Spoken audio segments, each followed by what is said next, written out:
আগেই আমার স্টুডেন্টদের কাছে, আমার ছাত্রদের কাছে, আমার স্নেহের আদরের ছাত্র ছাত্রীদের কাছে আমি ক্ষমা চেয়ে নিচ্ছি যে একটু আপলোড হতে দেরি হয়ে গেল। নানান কারণ ছিল, তোমরা জানো যে আমি যদি আপলোড কিছু না করি বা যাই করি না কেন, তার পেছনে কারণ তো অবশ্যই থাকবে। যে না আমি এমনি বসে থাকলাম, জাস্ট ঘুরে ফিরে তোমাদের জন্য আপলোড করে দিলাম, এরকম কিন্তু নয়। এক নম্বর কথা। দু নম্বর, এর কোনো সাজেশনস কিন্তু হয় না। আমি আগেও বলেছি, আবার বলছি, কেউ এমন নেই যে 2 নম্বরের সাজেশনস করে দেখিয়ে দেবে।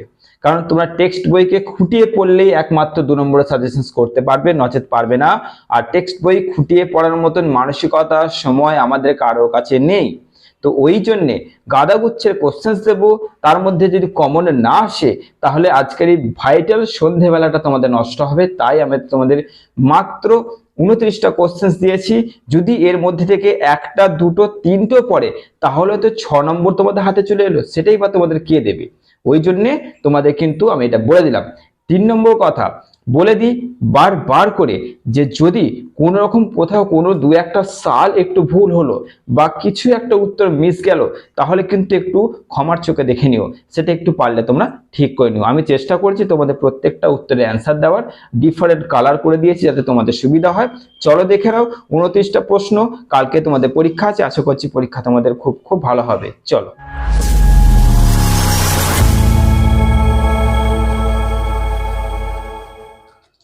চলে এলাম আমার স্নেহের ছাত্রছাত্রীদের নিয়ে। হ্যাঁ, ঠিকই, সবাই অধীর অপেক্ষা ছিল কখন প্রশ্নমান 2 এর সাজেশন আপলোড হবে। দেখে নাও।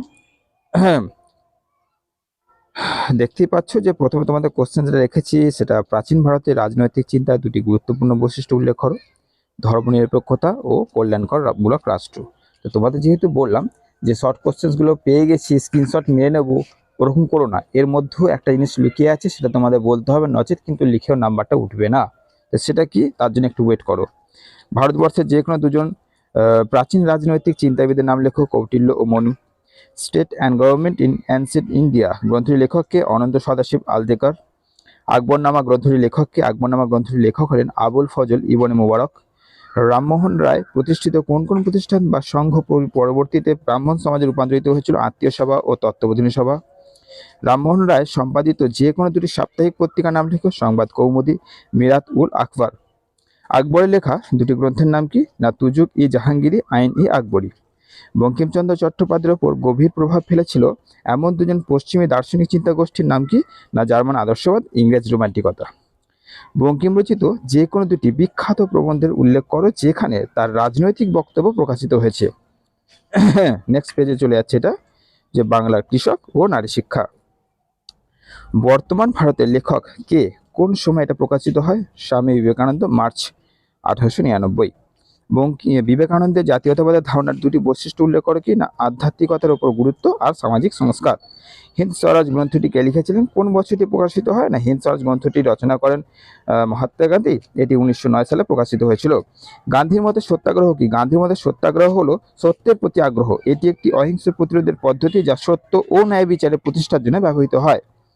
ঘরে বাইরে কার লেখা, কোন সালে এটি প্রকাশিত হয়?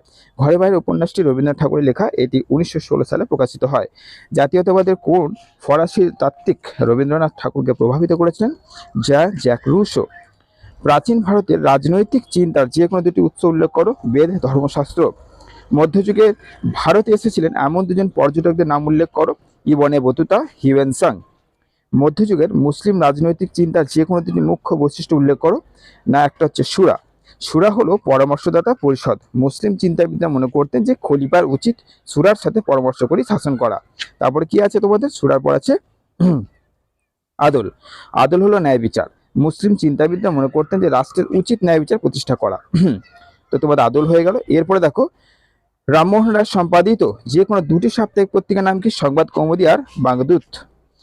গান্ধীর ধারণায় ওছি কি, না গান্ধীর ধারণা ওছি হলো সত্য, অহিংস এবং আত্মত্যাগের উপর ভিত্তি করে তৈরি এক নীতি। এই নীতি অনুসারে একজন ব্যক্তিকে সর্বদা সত্যবাদী হতে হবে, অন্যের প্রতি অহিংস থাকতে হবে এবং প্রয়োজনে আত্মত্যাগ করতে হবে। ভারতে ইংরেজি শাসিত ঔপনিবেশিক ব্যবস্থা সম্পর্কে রামমোহন রায়ের অভিমত কী ছিল? রামমোহন রায় ভারতের ইংরেজি শাসিত ঔপনিবেশিক ব্যবস্থার প্রতি মিশ্র মনোভাব পোষণ করতেন। তিনি ইংরেজি শিক্ষা ও পাশ্চাত্য জ্ঞানের প্রসারের পক্ষে ছিলেন। কিন্তু তিনি ব্রিটিশ শাসনের অধীনে ভারতীয়দের অধঃপতনের বিরুদ্ধেও কিন্তু ছিলেন। এরপরে বঙ্কিমচন্দ্রের মতে ভারতের পরাধীনতার কারণ কি ছিল? বঙ্কিমচন্দ্রের ভারতের পরাধীনতার জন্য বেশ কিছু কারণকে দায়ী করেছিলেন। তার মতে ভারতীয়দের দুর্বলতা, বিভেদ, অজ্ঞতা, নেতৃত্বের অভাব ভারতের পরাধীনতার জন্য অনেকাংশে দায়ী ছিল। গান্ধীর উপর প্রভাব ফেলেছিলেন ইউরোপের এমন দুজন চিন্তাবিদের নাম কি? Leo Tolstoy, Henry David Thoreau. অস্পৃশ্যতা কি?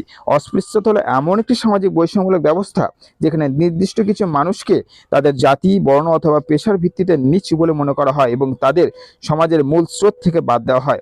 শূদ্র রাজ বলতে বিবেকানন্দ কি বুঝিয়েছেন?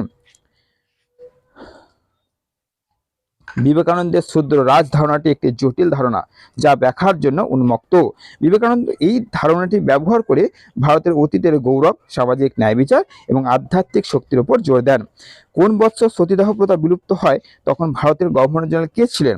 সতীদাহ প্রথা 1829 সালে বিলুপ্ত করা হয়। তখন ভারতের গভর্নর জেনারেল ছিলেন লর্ড উইলিয়াম বেন্টিং। প্রাচীন ভারতের যে কোনো দুটি প্রজাতন্ত্রের নাম উল্লেখ করো। বৃজ্জি প্রজাতন্ত্র ও লিচ্ছবি প্রজাতন্ত্র। কৌটিল্য কে ছিলেন এবং তার রচিত বিখ্যাত গ্রন্থের নাম কি? কৌটিল্য ছিলেন একজন প্রাচীন ভারতীয় পণ্ডিত, দার্শনিক এবং রাজ উপদেষ্টা। তিনি খ্রিস্টপূর্ব 371 ও 238 সালে বেঁচে ছিলেন। কৌটিল্যের রচিত বিখ্যাত গ্রন্থ হলো অর্থশাস্ত্র, এটা আমরা সবাই জানি। তারপর কি? অ্যানহিলেশন অফ কাস্ট, এটা কার লেখা? ভীমরাওজি আম্বেদকর। ব্যাস, তোমাদের এই যে কোশ্চেন্সগুলো তোমাদের দিলাম, আশা করছি এই কোশ্চেন্সের মধ্যে তোমাদের কিছু তো হয়তো পড়বে। কারণ দেখো, 2 নম্বর অ্যাকচুয়াল সাজেশনস তো হয় না, আমি আগেও বললাম। আর টেক্সট বই যদি খুঁটিয়ে পড়ো তাহলে যে কোন কোশ্চেন্সটা দেবে তা বলা যায় না, আর অত সময় তোমাদের কাছে নেই যে টেক্সট বই খুঁটিয়ে পড়বে। তাই তোমাদের আমি কি করলাম, ইম্পর্টেন্ট যেটুকু আমার মনে হলো সেটুকু দিয়ে দিলাম।